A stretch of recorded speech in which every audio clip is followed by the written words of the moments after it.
Hello and welcome to this latest-ish edition of the 2024 8 Days of Christmas. In this HO scale product review, we're going to be looking at this Bachmann 260 Boston and Maine steam switcher. Now, as you just saw and heard, this baby has DCC and sound on board. Now, at the time of this filming, Stars Hollow Railroad is a DC only railroad, so I won't be able to go into a deep dive with the DCC features, but we will get down to the broad strokes of this. So let's get this engine cut away from the cars and take a closer look at it. Alright, so starting out on the locomotive, we're looking at the engineer side of the engine. And you can see there is some nice separately applied grab iron detailing along the boiler.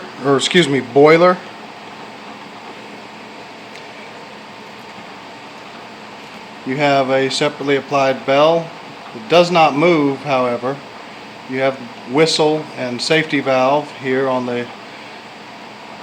the dome. There is a number board right here on the side of the headlight. It does not work. The builder's plate is legible if you get right up on it with a magnifying glass. You have some cast on detailing, piping detailing here leading to the steam dome. From the steam dome to the pistons, and also down here to this blowdown piping back here. The various water lines that run from the tender to the locomotive are simulated. You have some brake rigging here and here. All of the valve gear is accurate from what I can find. And you have some more valve gear up here cast onto the side of the boiler. You can see up top on the cab roof there is some cast on roof hatches, and if we look at the tender,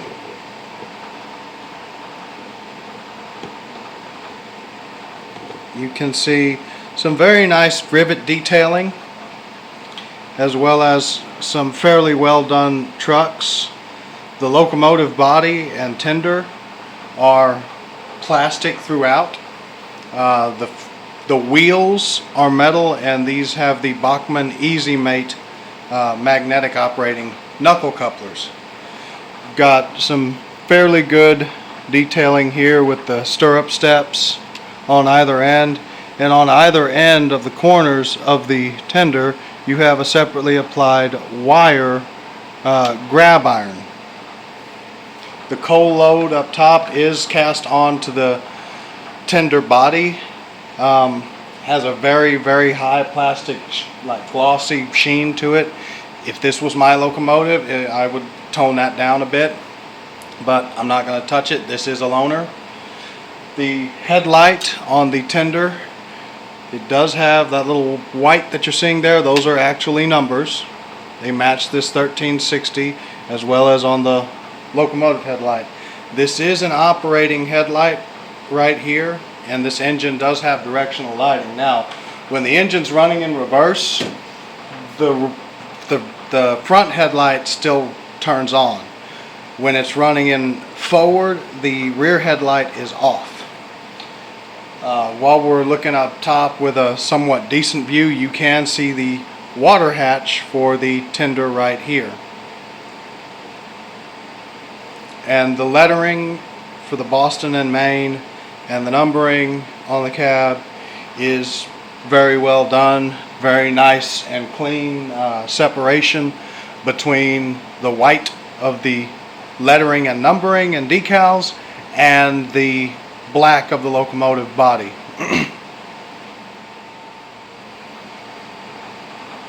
With the exception of the two-wheel lead truck here The locomotive features electrical pickup across all the wheels.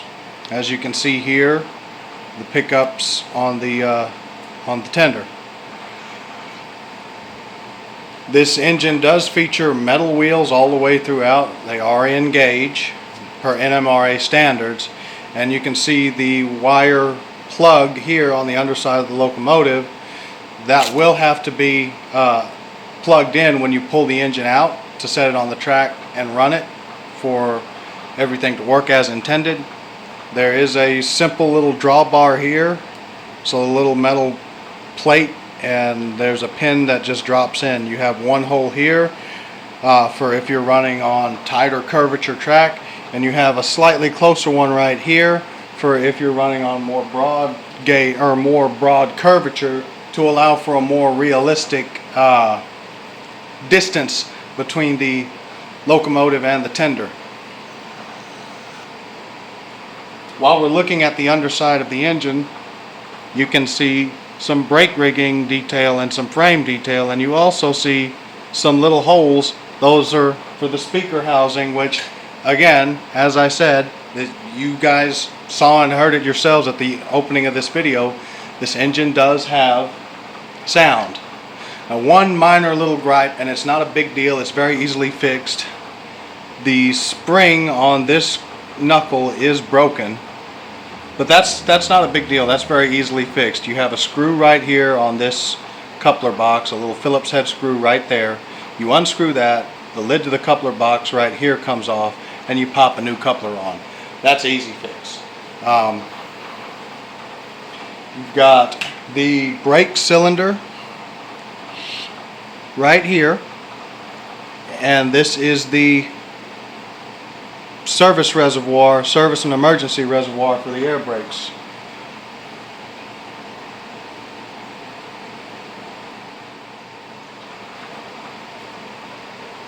Here we have the front of the locomotive. Obviously you have this nice separately applied grab iron detailing here.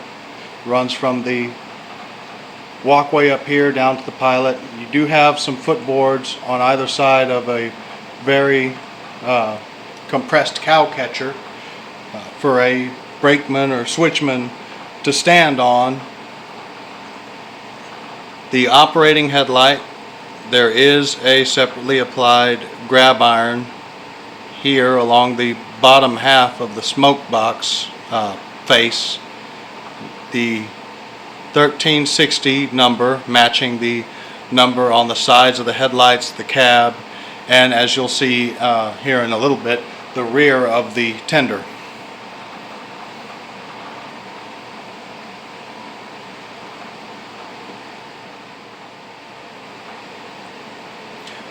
So here we are looking at the fireman side of the locomotive, and by and large the fireman side of the engine is identical to the locomotive engineer's side, with a couple of minor exceptions.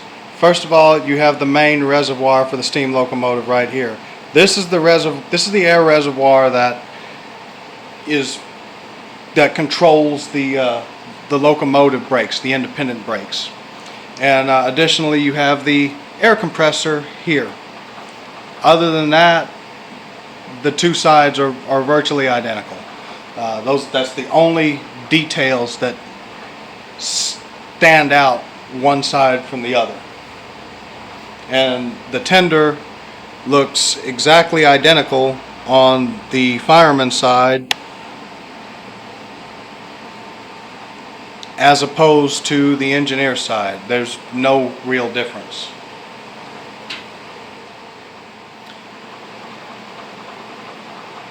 Okay, looking in the cab of the locomotive, and I apologize, but this is the best I can get my camera to work with me for this shot. You can see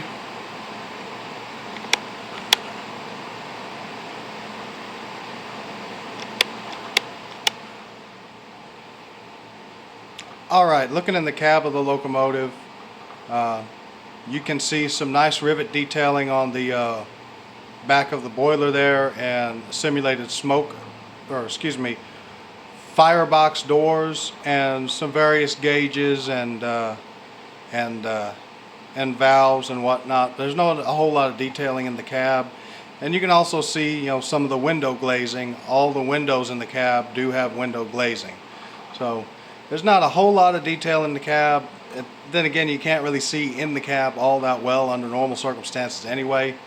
But there is room, but there's no crew figures, but they could very easily be added.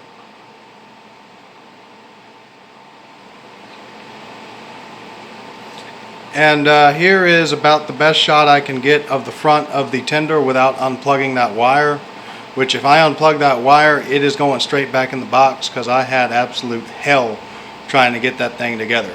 So you can see some coal load there spilling out underneath the doors of the coal bunker, as it would in real life. The coal had to come out so the fireman could get his scoop in there to scoop the coal up and put it in the firebox. So it's not really a whole lot of detail going on the front of the tender, but there again, you're not really going to see it all that well anyway.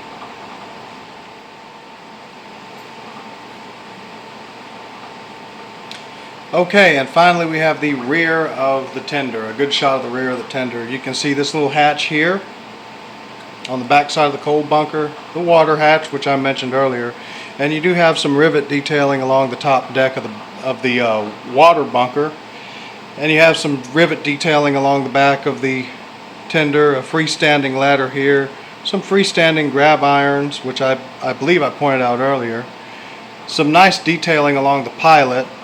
There's no real footboard on the tender for a switchman or a brakeman to ride.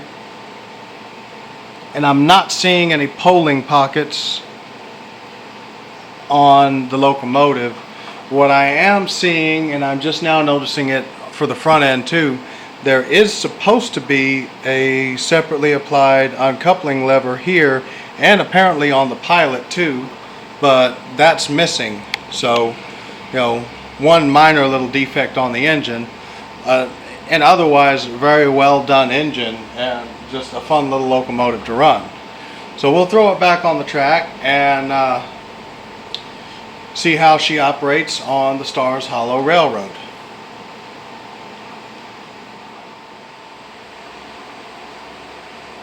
One quick note. While there's nothing saying that these engines cannot be used for mainline power, and in fact early in their careers when they were brand new in the 1880s through the early 1900s, very early 1900s, these were used for mainline power. These were used to power mainline freight trains. With the advent of Pacifics and Hudsons and of course your Mikados and larger, what we traditionally think of as mainline steam locomotives, these were relegated to either switching cars in the yard or working locals spotting and pulling customers or making yard transfers, running cars from one yard to another. I'm going to operate this railroad, this locomotive on the Stars Hollow Railroad as it would have operated in the 1940s or 50s in local service. And while we're doing that, you'll get to hear and see some of the features of this locomotive sound with respect to sound that are available to a DC operator.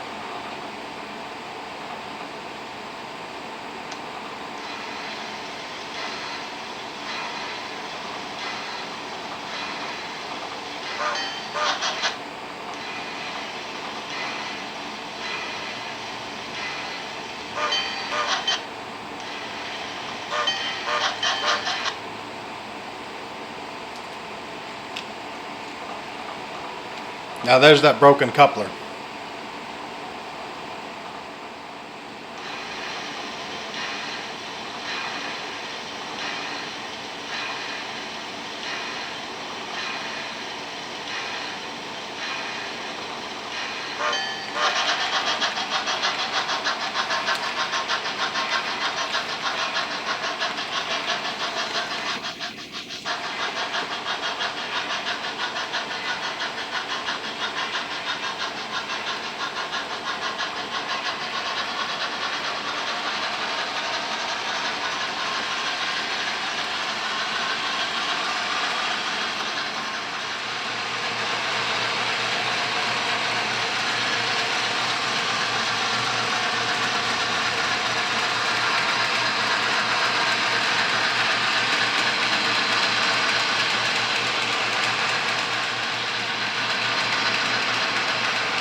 Well, as you saw, she pulled it. She wasn't happy about it, but she pulled it. There was a whole lot of wheel slip.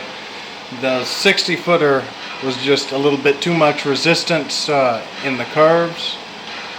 I think if that 60-footer hadn't been in the mix, this little guy would have got it just fine. But, you know, and yes, I realize that in the real world, this guy wouldn't be pulling the cars it's pulling. Well, maybe the ore cars, but the tank car and the box cars, it wouldn't be pulling those. I'm aware of that. I don't have any transition or rolling stock that would be appropriate to run this with, so trying to make do with what I've got. And I just wanted to put this thing through its paces and see what it could do. And well, you know, we know, well, I know now it'll pull a 9-car train at least, or possibly a 10-car train without any 60-footers in the mix to kind of hang up in the curves. Far exceeded my expectations, and you know, a cool little engine. If I was in the steam era, modeling the steam era and HO scale, I would definitely be looking to pick up 1 or 2 of these for some light local work. But you know, and as you can tell, it ran fairly effortlessly around the 18-inch radius curves that are used exclusively throughout on the Stars Hollow Railroad. So overall, even with the little bit of traction issues there, it was pulling a heavy train, so I'll let it slide on that, no pun intended. Only other thing I have bad to say about this engine is just, you know, the missing uncoupler levers and the broken rear coupler on the tender, which, you know, the coupler is an easy fix, and the uncoupling lever, well, that really just depends on how fastidious you are with details and how, you know, how much you want to let that irritate you. Those are easy fixes. And while I'm looking, I'm also noticing there's the steps here that lead from the running board to the pilot are missing. So a couple of minor little defects with this engine, but overall a great little fun engine.